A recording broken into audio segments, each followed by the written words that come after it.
My families. Masala வந்து நம்ம sale பண்ணிட்டு இருக்கோம். அந்த மசாலால என்னென்ன பொரிக்கலாம்னு கேட்டிருக்கீங்க. நான் வந்து வெஜ்லேருந்து நான்வெஜ் வரைக்கும் பொரிக்கலாம்னு சொல்லியிருக்கேன். இதில் வந்து ஃபுட் கலர் ஆட் பண்ணுறீங்களா? ஆனால் ஃபுட் கலர்லாம் இல்லை தங்கம். இதில் வந்து கஸ்தூரி மேத்தி போட்டிருக்கோம் பாருங்கள். அதுக்கப்புறம் காஷ்மீரி மிளகாத்தூள் போடுறோம். அதனால தான் நம்ம கலர் எடுத்து கொடுக்குது. இப்போ பாருங்கள், சிக்கன் உங்களுக்காகவே ஒரு சிலர் வந்து இது எப்படிமா நாங்கள் மிக்ஸ் பண்ணுறதுன்னு சொல்லி கேட்டதுனால நான் வந்து சிக்கன் 1 கிலோ எடுத்திருக்கேன். அதை நல்லா வாஷ் பண்ணி எடுத்துட்டேன். ஏன்னா தட்டிலே போட்டால் பிசைய முடியாது.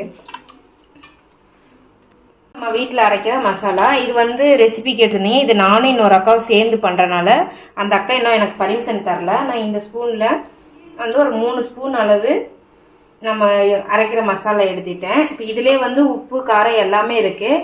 நல்லா காரம் சாப்பிட்றவங்களுக்கு கொஞ்சம் மிளகாத்தூள் சேர்த்திக்கலாம். அது நான் பார்த்தீங்க அப்படின்னா இந்த அளவு சேர்த்திப்பேன். 1 கிலோ சிக்கனுக்கு இந்த அளவுக்கு நம்ம காரத்துக்கு மிளகாத்தூள் சேர்த்துவேன். இப்போ அந்த